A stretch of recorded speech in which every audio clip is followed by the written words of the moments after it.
Om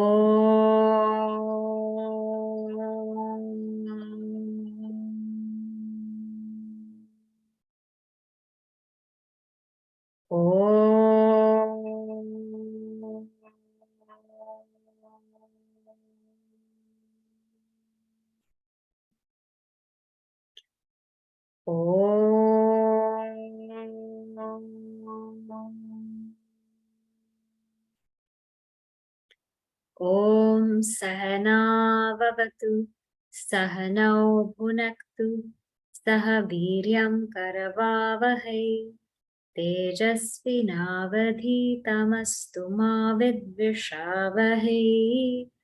Om Shanti Shanti Shanti. Vakratunda Mahakaya Suryakoti Samaprabha Nirvignam Kurme Deva Sarvakaryeshu Sarvada. Saraswati Namastubhyam Varade Kamarupini Vidyarambham Karishyami Siddhir Bhavatu Me Sada. Samasta Janakalyane Niratam Karunamaya Namami Chinmayam Devam Satguru Brahma Vidvaram Mukam Karoti Vachalam Pangum Lankhayate Girim Yat Kripatamaham Vande Paramananda Madhavam Paramananda Madhavam. All right, let's read from verse 1 until verse 6, and we will read together.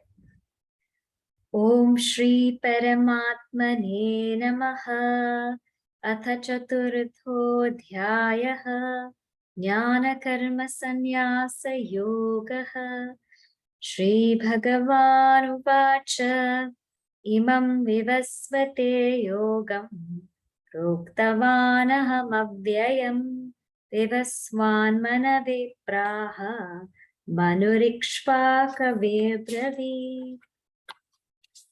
Evam parampara praptam imam rajarshayo viduhu sakale neha mahata yogo nashtah parantapa sa evayam maya tedya yogah proktah puratanaha bhaktosi me sakha cheti Rahasyam hyetaduttamam. Arjuna uvacha aparam bhavato janma param janma vivasvataha katham etad vijaniyam tvamado proktavaniti. Shri Bhagavan uvacha bahuni me vyatitani Janmani tava charjuna tanyaham veda sarvani natvam vetha parantapa ajopi sannavyayatma bhutanam ishvaropi san prakritim swamadhisthaya sambhavam mayaya. Okay. So we are in chapter 4 of the Bhagavad Gita. This is Jnana Karma Sannyasa Yoga. So this is renunciation of action, karma sannyasa, but jnanena, with the strength of knowledge or on the strength of knowledge. And how this started last week was Sri Krishna was explaining that this knowledge was passed on through a lineage. So he says, I taught this yoga, this imperishable yoga to Vivaswan, the sun god. And then Vivaswan taught it to Manu, and Manu taught it to Ikshvaku. And he's kind of telling Arjuna that everything that you need to know, I already explained to you in chapters 2 and 3. And this knowledge is so precious that it's been passed down from generations to generations. in a parampara, in a lineage. But what happened is, over time, it was lost, or it became lost. And we explore the reasons why this knowledge becomes lost, because maybe sometimes the teachers who teach the knowledge don't practice it. So then people don't want to learn it. Sometimes there's no interest in the students, or sometimes the students don't share it. So both from the teacher side, from the student side, all of us, because we don't live up to our dharma, this knowledge gets lost. People don't want to study it anymore, or want to know it anymore. And so there's no continuation. And many times we also see that nowadays people just want to take the essence. So people will study the essence of Bhagavad Gita, but without the actual verses, or without exactly going into the words. And if we don't do that, what happens is we lose our entire culture. And not only do we lose our culture, we lose the depth of the meaning. There is a depth to the word ajam, unborn, we will see. There's a depth to the word yoga. If we are not able to go through the verses, then we lose out on that. So because of various things, Sri Krishna says, this knowledge is lost. And he says, but don't worry, to you, that same ancient knowledge as it is, Sri Krishna says to Arjuna, I am teaching it to you. I am teaching it to you because you are my devotee and you are also a friend. So in Arjuna, Sri Krishna saw somebody who's ready and available to learn. If the student is also not ready, then the teacher also doesn't teach. So Sri Krishna was so happy and so excited. And the question was asked last time, when did Arjuna establish this with Sri Krishna?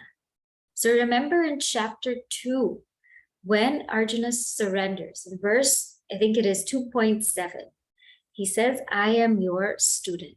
Karpanya dosho pahatasvabhava. My mind has been robbed. I have this karpanya dosha, means I'm quite confused. I don't know what to do. Dharma samura cheta. Yet Shreyas syat nishchitam bruhi tanvi. That which is Shreyas, you tell me. Shishyasteham shadimam tuam prapannam. I have now become your student, so you teach me. So exactly in verse 2.7, Arjuna surrenders to Sri Krishna. And at that point, only after that point, does Sri Krishna give the Bhagavad Gita. He doesn't say anything much in chapter 1 and anything much before that. And in fact, we will see in the Bhagavad Gita, after Arjuna surrenders, Sri Krishna smiles. He's smiling because he says, finally, this message, this knowledge that I've been wanting to share, wanting to give, finally I can give it. I've been holding back for so long, waiting for when Arjuna will be ready. And now he's ready. And therefore, Sri Krishna just exploded with the highest knowledge.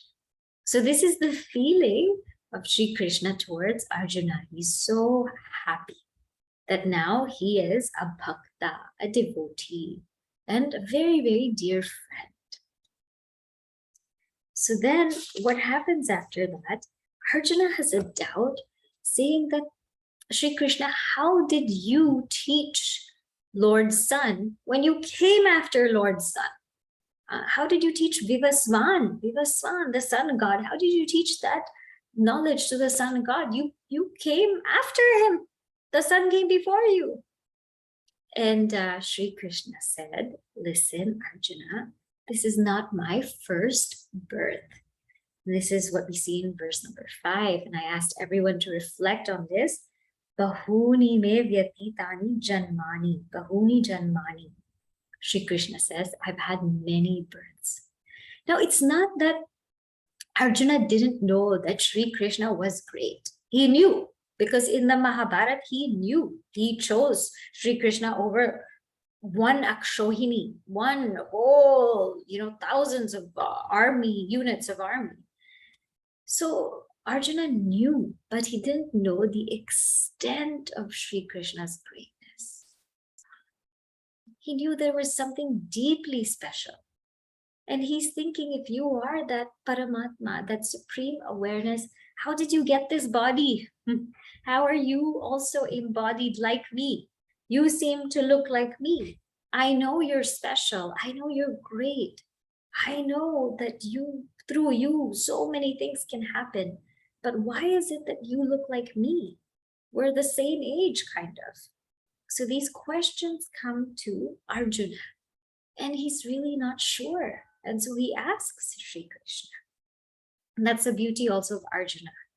The student asks the teacher and very sincerely. And so Sri Krishna says, this is not my first birth. This is not also your first birth, Arjuna.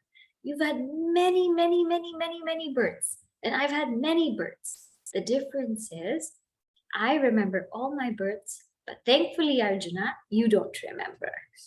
Thankfully, none of us remember. And what I said last week is people will ask, well, how come we don't remember? The truth is we don't even have the capacity to remember, isn't it? We forget things so easily. What remember? Some people forgot that there's Bhagavad Gita class. So we don't remember things. So what to talk about remembering our births? Even if somebody told us, we wouldn't remember, right? And another thing is, even if we wanted to remember, even if we did remember, so many things would have happened in our past birth. Why carry all of that? The only purpose in life is to realize this truth. So all of our entire space, all of our mind space should be focused on that and not anything else. What happened, happened.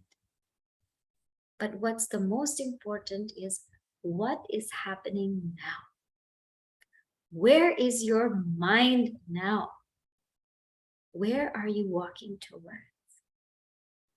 That is the most important thing. So there may have been so many, many, many lives, but what are we doing with this life? Have we realized how much it has taken us to come here? And so this is what Sri Krishna tells Arjuna. And then he goes on now to tell him his nature. And this is where we stopped last time, very beautifully. In verse number 6, chapter 4, verse 6, he says, we read this verse, so I'm going to just translate it and we'll go into depth now. Ajaha, unborn, api. So ajaha, api son, even though I'm unborn, avyayatma, api son, even if I am of imperishable nature, Bhutanam Ishwaraha api san, and I am the Lord of all beings, Prakritim Swamadishthaya, taking my Prakriti. What happens? Sambhavami, I come into being, Atma Mayaya, by my own Maya. So, though I am unborn and am of imperishable nature, and though I am the Lord of all beings, yet ruling over my own nature, I take birth with my own Maya. So what happens here? God, or as we call Ishwara, or the Lord. Now, what is this Lord? Just think, what is this Lord? What is God? What is Bhagavan? What is Ishwara? All of these are the same terms, similar. What does it mean? It means that consciousness now, with the conditioning of totality, is called God or Ishwara. So that pure consciousness with the conditioning of totality. Totality means total gross bodies, all beings, total gross bodies, total subtle body, total mind, total intellect, and total causal body, the total Maya, that Maya. So this consciousness with the total conditioning is called Ishvara or God. And this consciousness with the individual conditioning, individual gross body, individual subtle body, individual causal body, right? Gross body, this body, subtle body, the mind, intellect, causal body, that ignorance, that's called the Jiva. So it's that same pure consciousness alone. And so Bhagavan here says, Ajaha, I am unborn. Because in truth, that consciousness cannot be born. It cannot take birth. So just think of total space. Just think of this total space. And in that total space, there's a pot, right? So this pot is the body and mind complex. In total space, there's a pot. In this pot, just imagine there's a pot. Now, this pot is the body-mind complex. So this pot appears and disappears where? In total space. The pot appears and disappears in total space. So is the total space born? No. Is the total space dying? No. Nothing is happening in the total space. The total space just is there. The only thing that's happening is the pot is appearing and disappearing. The pot is appearing and disappearing. That pot is the body and mind complex. So nothing has happened to total space. Now, but this pot and this body and mind complex, how is it appearing and disappearing? That is its prakriti. That is its nature. Its nature is to appear and disappear. Its nature is to come and to go. That is its nature. So let it come, let it go. The nature of this body is to be born and then die. The nature of the body is to be born and then die, and then again be born and then die. So let it do its thing. But nothing's happening to that space. So Bhagavan says, I am unborn. I am unborn. Ajaha. Imagine if God was really born. What would happen? Then God would die. Right? If God was really, really born, that which has birth will have to have death. That which has birth will have to have growth, will have to have maturity, old age, and die. So our Bhagavan would become sick and die. So that's not God. If that's God, then God now died. Then where is God now? God's not here. God's not here now. Then how can that be God? How can that be infinite? So Bhagavan is Ajaha, just like space. Everything happens in space, appears and disappears in space, but that space stays as is. Unborn. Ajaha, api, avyayat. Avyayatma, imperishable. Does not decay. Nothing happens. So he is unborn, he is imperishable. Bhutanam Ishvara. He is the Lord of all beings.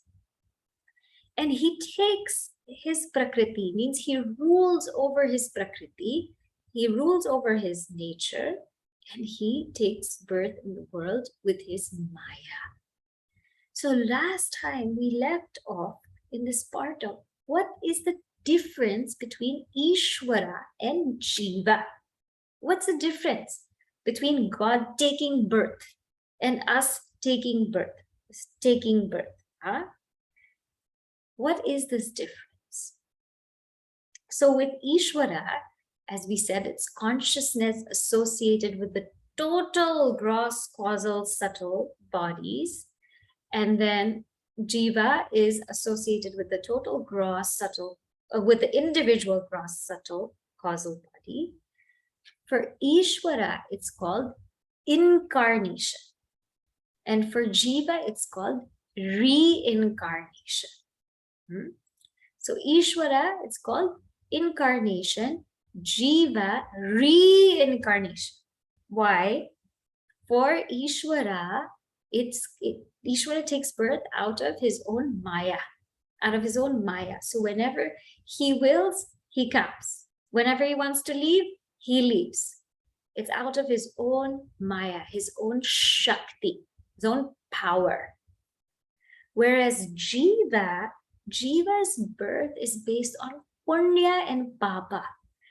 This birth of the Jiva is based on our previous actions, our previous karmas, and our vasana. So why are we here in this particular place with these people in this body? It's all because of our karma. Why do we have certain likes and dislikes? Why are we so drawn to certain things? Because of our previous vasanas. So we are born because of that. Ishvara because of Maya, us because of our punya and papa.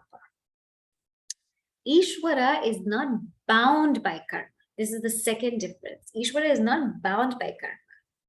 So whatever happens, not bound. But Jiva is bound by karma.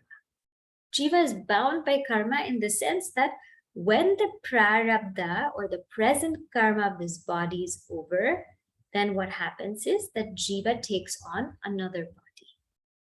So this Jiva is bound by karma. All the laws of karma apply to that Jiva. Once I become a Jiva, then all the laws of karma apply to me.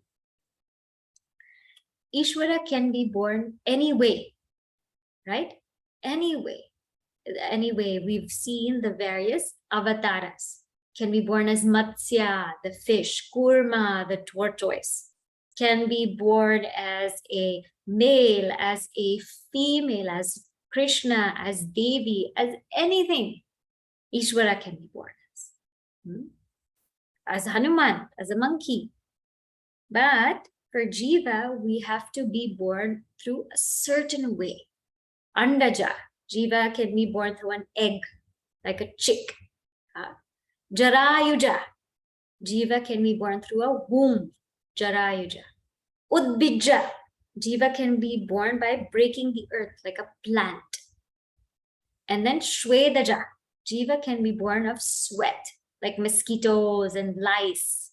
So Jiva can be born through these ways, but Bhagavan can be born through anything and in any form, in any way. There's no restriction, none. Then, of course, Bhagavan leaves however he wants to leave, whenever he wants to leave, because he takes birth with his own Maya. So when he comes, he comes. When he goes, he goes. He's in control of his Maya.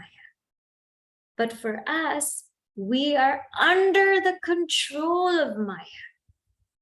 And so Gurudev gives a very beautiful example in his commentary in this section.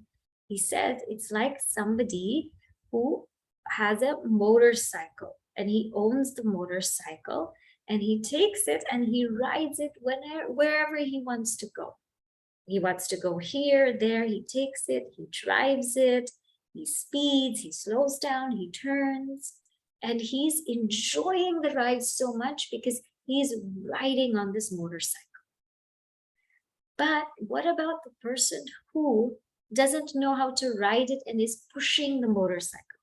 Is pushing the motorcycle because it needs to be fixed and they don't know how to ride it yet. They're still learning. So they're pushing this motorcycle. They're sweating. They feel the weight of it. It's so heavy. The motorcycle is so incredibly heavy. And they're having such a tough time with that motorcycle. That's the Jiva. We have such a tough time with our bodies and minds. It's like we're lifting it so heavy. Sometimes our bodies, our minds, we feel heavy. Don't we say that? I feel like my body is so heavy or my mind is so heavy. It's because we're not riding it. We're carrying it. We're lifting it because of our identification. It's just this little problem of identification. We feel the burden and the heaviness of this body, this mind, and this ego. We feel such a heaviness. Whereas with Ishvara, rides, feels so incredibly light. So light. So that's the difference. So Ishvara, he rides it while we carry it. Then Ishvara has knowledge, complete knowledge. So don't think that just because in Ramayana, Sri Rama was crying for Sita Devi and Sita Devi was crying for Sri Rama, they knew the truth. They knew. In Tulsi Ramayana, they knew the truth, but they were playing their parts. That's all it is. They just have to play their part. So even if Bhagavan appears like Bhagavan doesn't know, it's really Bhagavan's Maya. He also has to play his part. Sri Rama, when he was born, he also had to play a baby. And so did Sri Krishna, right? But they know what they have to do. So Ishvara has knowledge, but the Jiva has ignorance. Jiva is born with ignorance. And we already saw that Ishvara wields Maya and the Jiva is bound by Maya. So this is the difference of Ishvara's birth, again, because Ishvara is really unborn, and Jiva's birth, because Jiva is also unborn. And we will see that in the coming verses. This is the difference. And this Ishvara taking birth as an embodied being is what we call avatara, right? So avatara means avatra santarena, that which is a means to cross, or avatarayati, one who comes to help us cross, is avatara. Avatara, when we say, people also sometimes say it's descending, right? God descends. What that really means is from the unmanifest, God becomes manifest. That's what it really means. Because truly, God cannot descend, right? It doesn't mean that God becomes less. God cannot become less. God is infinite. So what this avatara means is really that unmanifest becoming manifest. That's called avatara. It's called avatara, right? And we explained how his becoming manifest is different from Jiva's becoming manifest in various ways. And that's why here it's called sambhavami, not just bhavami. Bhavami, I am born, or I become. Here samyak bhavami means I come specially into being. I specially come into being. This is the speciality, is because it's an avatara. It's an incarnation instead of a reincarnation. Now, these avatars, people ask, well, how many are they and what are they? So these avatars are various. There's not only 10. Some of us think there's only 10 avatars of Bhagavan Vishnu. There's many, many avatars.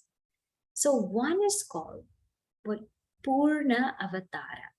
Purna Avatara, see, Bhagavan manifests, it said that there's 16 kalas or 16 aspects. And when God manifests through all 16 aspects, it's said to be called Purna Avatara. That is like Sri Krishna. Some people also say Sri Rama is Purna Avatara. Some say that he's 14 or 12 kalas, but that's a minor detail. So when Bhagavan manifests fully, full aspects, that's called the Purna Avatara. Then God also manifests as Jnana Avatara. Jnana Avatara means specifically to share knowledge with this world or in this world. Like who? Like Veda Vyasa is said to be an avatara of Bhagavan Vishnu. Shankaracharya ji is an avatara of Lord Shiva. Like this. And then we have Dattatreya. So all of these are Jnana avatars who really come for a special purpose to share knowledge. Then we have also Nimitta or Amsha avatars, that God doesn't need to manifest too many colors, like Matsya, the fish, or Kurma, the tortoise, Varaha, the boar.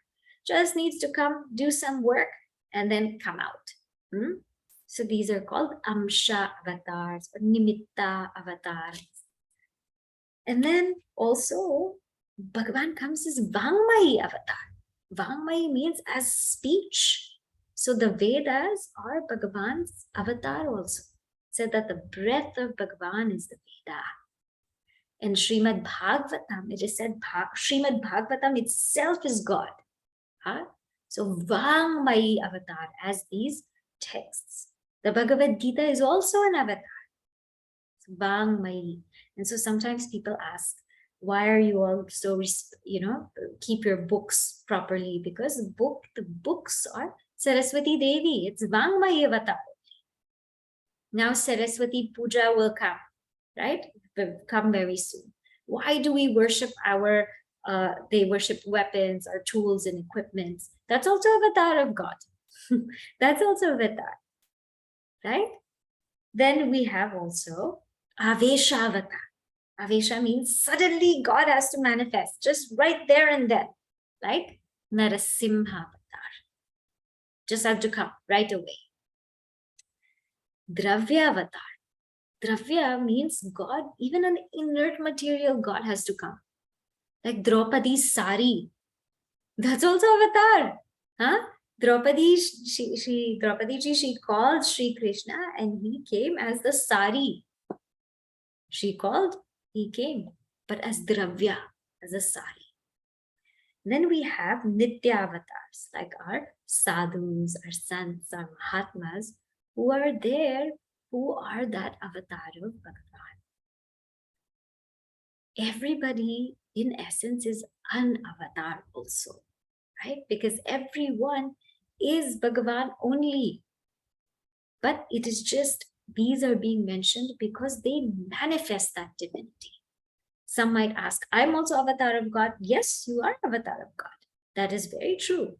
But why are special mention of these? Because they manifest that divinity.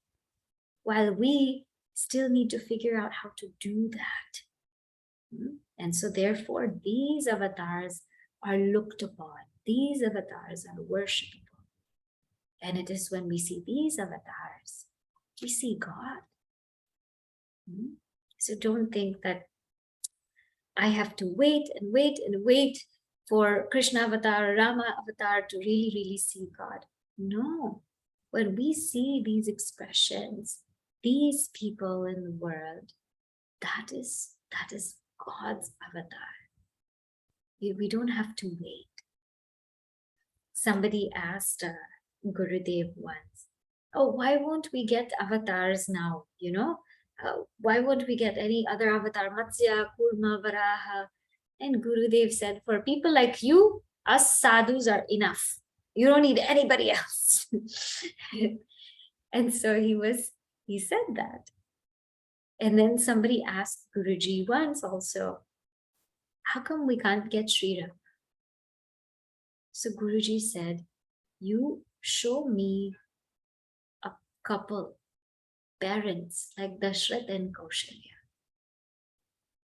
Then we will get Sri Rama.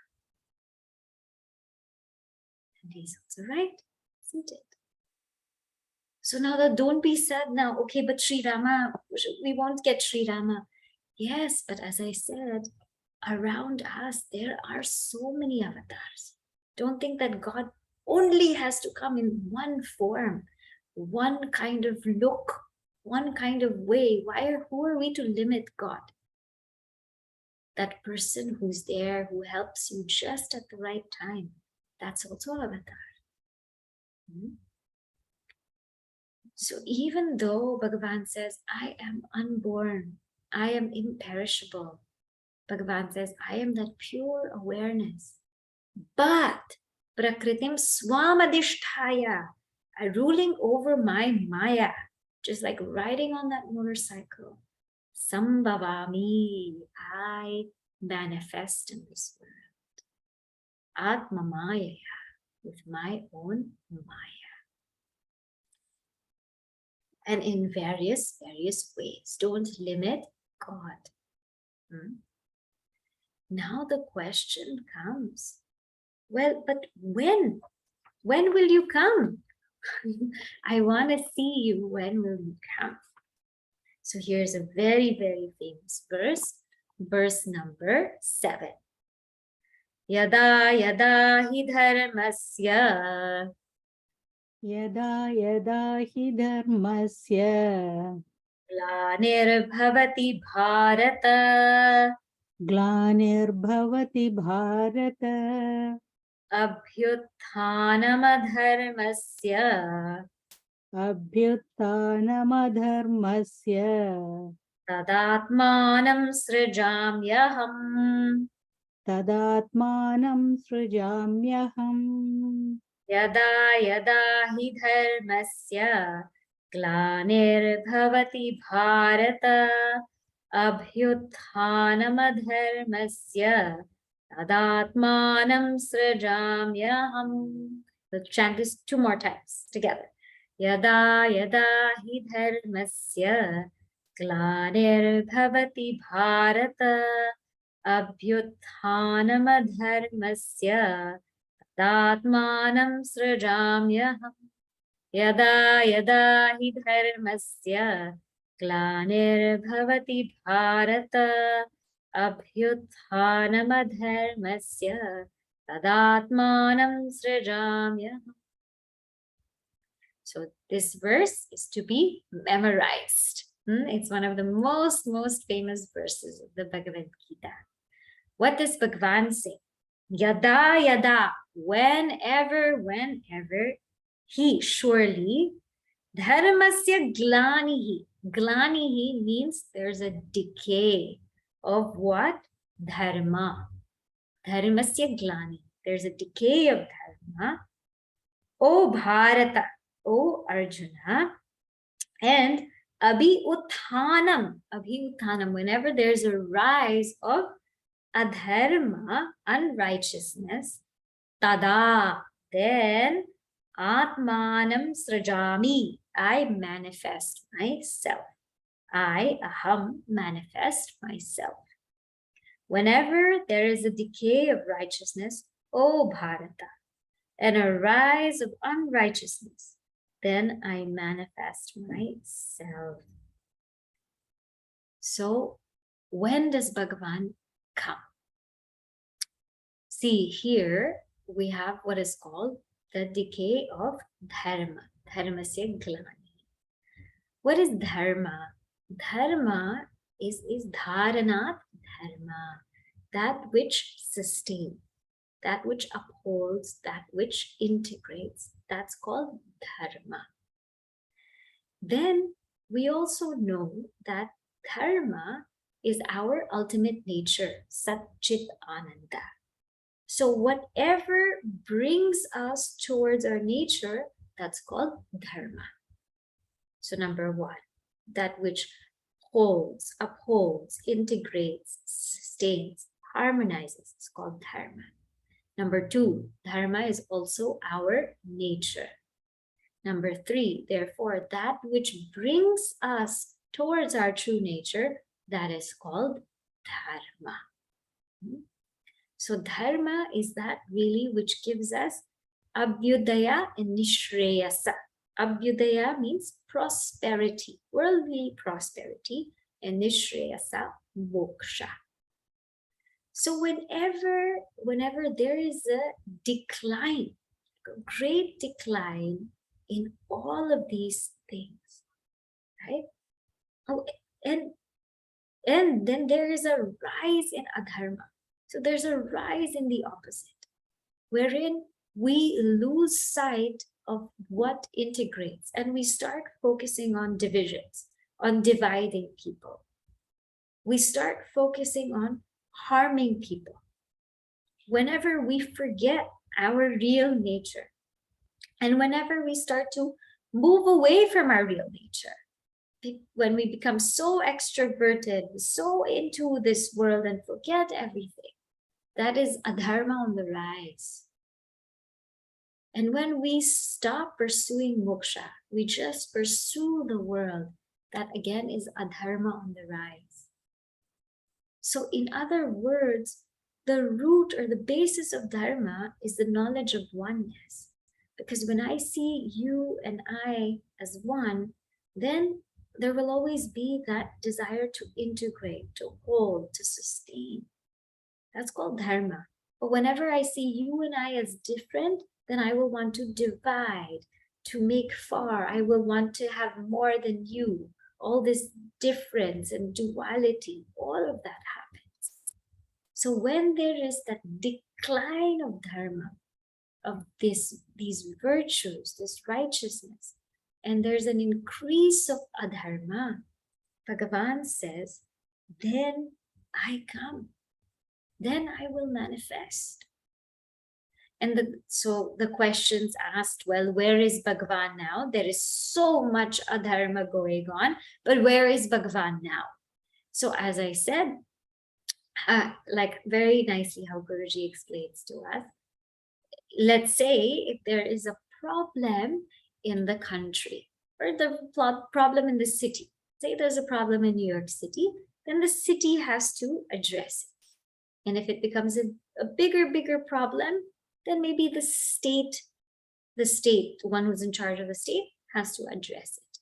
Then if it becomes a bigger problem, then maybe the president of the country has to address it, right?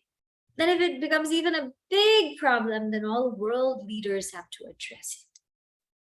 So like that, if there's adharma in a certain level, then those who are the holders of dharma, they address it. Little bigger, those also who are in that position address it.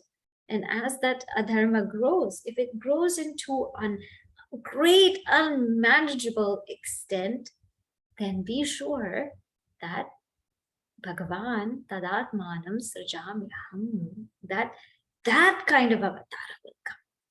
So as per the situation, as per the circumstance, that kind of avatar will come. Now, this is the external meaning of this verse. Now, there's also an internal meaning to this verse, an inner meaning. The inner meaning is that when in our hearts, dharma, it goes down. When dharma, we stop performing dharma. We forget what we have to do, or we know what we have to do, but we don't even feel like doing it. When that happens, and adharma, we lose focus, we lose our path, that adharma rises, then Bhagavan says, I'm not going to leave you. Don't think for 1 second that I'll leave you. If you are falling on the path, I will catch you. Because as Gurudev says, where can you and I fall? This whole world is the body of God. We will only fall from the head to the lap of God. How far can you and I fall? So when in our lives, that dharma is going down and adharma is going up, and we are completely off the path, or we are just wavering right now, going through so many things, Bhagavan says, tadatmanam srijami. I will come. I will come because I will not leave you. And this is Bhagavan's promise. Now, so this is when Bhagavan comes. But when he comes, what does he do? What does Bhagavan do? So now we will see verse number 8. Paritranaya sadhunam. Paritrāṇāya sadhūnām. Nashaya cha dushkritam. Vināṣāya ca duṣkrītāṃ. Dharma samsthapanarthaya. Dharma samsthapanarthaya. Sambhavami yuge yuge. Sambhavami yuge yuge. Paritranaya sadhunam vinashaya cha dushkritam dharma samsthapanarthaya sambhavami yuge yuge. Now, what does Bhagavan say? Why do I come? So when I come, we know when dharma declines and adharma rises, I come, he says. But for what purpose? Paritranaya sadhuna. Paritrana means to protect the sadhus, the good. Vinashaya cha dushkritam, to destroy the wicked. Dharma samsthapanarthaya, to re-establish dharma. Sambhavami, I am born or I am manifest. Yuge yuge, in every age. For the protection of the good, for the destruction of the wicked, and for the establishment of righteousness, I am born in every age. So what happens here? So he says, Paritranaya sadhuna, for the protection of the sadhus. Now, who is a sadhu and why do they need to be protected? So first of all, sadhu is not somebody who is afraid. A sadhu is fearless, otherwise they cannot be sadhu. A sadhu, number one, is who follows dharma uncompromisingly. So when it comes to dharma, they follow it and they do what needs to be done. In fact, only the people who follow dharma are fearless. Do you ever notice when you and I, when we do not do our dharma, or when we fail to do our dharma, then what happens? We want to hide, avoid the phone call, not respond to the email, avoid the person, because we have not done our dharma. When we don't do our dharma, we walk like this, or we walk like this, or we just don't want to be seen. So sadhu is one who follows their dharma uncompromisingly. Therefore, they are not afraid. A sadhu means we are afraid. If people walk into our house today, it's a mess. Don't come. We're like, wait 2 minutes. Sadhu is the one you walk in fearless because they've done their dharma. This is called sadhu. What else about a sadhu? This is very beautiful subhashita. I will read it to you. Apakarishu yas sadhu, sadhutve tasya ko gunaha. So, upakarishu yah sadhu, sadhutve tasya ko gunaha. Apakarishu yas sadhu, sadhuriti kirtikaha. What does this mean? Upakarishu. Upakarishu means in good times, among good people. When somebody is good among good people, that's, how can you call them sadhu? That's nothing. That's natural. Among good people, it's so easy to be good, right? Everybody is so happy and healthy and hearty. It's so easy to do that. Apakarishu, but in distress, when people are disturbing, are troubling, when they're doing so many things, even against that person, the one who is sadhu, still good to them, that is called sadhu. So to be good when there is goodness, that's our dharma, that's duty. That doesn't need to be praised. To be good when there's goodness, that doesn't need to be praised. That's what we're supposed to do. But the one who takes an extra step, even amidst criticism and disturbance and all of that ruckus, the one who can still be sadhu, that's called sadhu. I was thinking of Nelson Mandela. Now, he was fighting against apartheid, and he got sent to jail. Now, when he got out of jail after many years, those very people who sent him to jail, he took them in. He had there was no grudge, there was no hatred, there was no resentment in his heart. So sadhu, those very, very people who hurt us, still we can be sadhu. That's called sadhu. And what is the other definition of sadhu? Titikshavaha karunikaha means with their own problems, their own challenges, they endure it.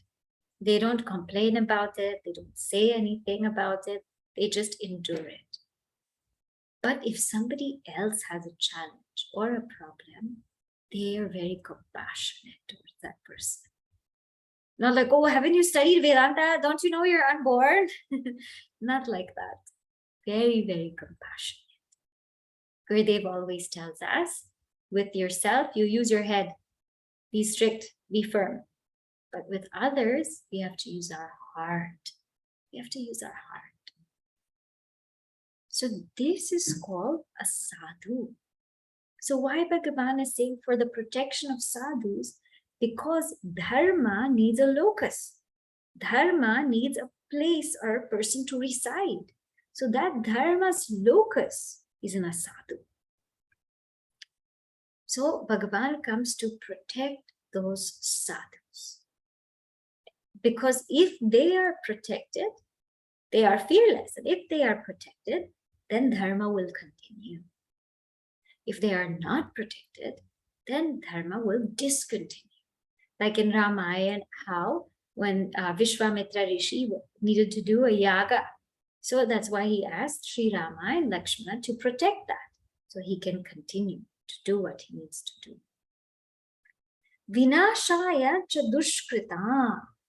And Bhagavan also comes to destroy the wicked. Now this destroy the wicked can be seen in many angles. One is it can be actual destruction. Actual destruction like we would see in Hiranyakashipu or in Ravana or in Kamsa. Actual destruction because there's no chance. There's no chance. But Bhagavan prefers that kind of just changing the heart, destroying the impurities in that being. That's really that vinashaya dushkritam. Bhagavan prefers to come to destroy the wickedness in the heart, to try to work at that level if possible. So like for Ratnakar, who became Valmiki, it was to send Narada. Narada was the Nitya avatar, right? That avatar to just give Ratnakar a change of heart. To Sugriva, change of heart to Sugriva. To Vibhishana, right? Vibhishana was always devoted, but to be there for Vibhishana. So this is called Vinashaya cha dushkritam. Dharma samsthapanarthaya. Now that dharma is an eternal dharma. It's not that somebody started this dharma or that somebody came up with this dharma. This has been an eternal dharma. And it's been going on. So to re-establish everything. So we see that Bhagavan came in all the yugas. In Satya Yuga, how many stories from our Puranas have we heard about Bhagavan Shiva, Vishnu, Brahma, etc. In Treta Yuga, we've seen so many stories of Sri Rama, Hanumanji also as the avatar. In Dwapar Yuga, Sri Krishna's avatar. And then in Kali Yuga, as we said, all the Nitya avatars, all the saints and sages, the Mahatmas around us, that's also Bhagavan. So he says, to do this, Sambhavami Yuge Yuge. I come every yuga. I come every time. Now, what I want you and I to do is, instead of yuge yuge, think about dine dine, day by day, or even kshane kshane, moment to moment. That Bhagavan is coming in so many ways, more ways than you and I can imagine. That Bhagavan is coming. We might feel like in the news there's so much going on and we don't understand why things are happening the way they're happening. But there's also so much good news that's happening. There's so much also positivity that's going on. So focus on that and see that Bhagavan is actually coming moment to moment, day by day, in and every yuga.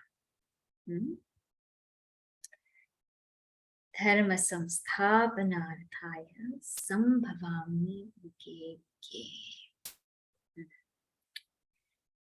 So let's just do a quick summary of what we've done today. Verses 6, 7, 8. This is a very unique portion in the Bhagavad Gita, this Avatara Siddhanta. This doesn't come anywhere else, so it's a very nice portion. We saw that even though God is unborn, imperishable, still Bhagavan manifests and takes birth. And doing how does Bhagavan do it? Taking his Prakriti and Sambhavami, manifests Atma Maya, with his own Maya, he manifests. This is what we call Avatara. And that Avatara, for Ishvara is called incarnation, but for Jiva we saw it's called reincarnation. When does Bhagavan take that Avatara? When there is a decrease in dharma and when there is an increase in adharma, Bhagavan takes that avatara. Tadatmanam srijamyaham. And why does Bhagavan do that? Paritranaya sadhanam, to protect the sadhus. Vinashaya chadushkritam, to destroy these evil, wicked tendencies, evil things within us, and to regain, to re-establish dharma. Sambhavami yuge yuge. Okay. So today we will stop here. And then next, we'll say the closing prayer. And then I have a few important announcements for next week. Okay.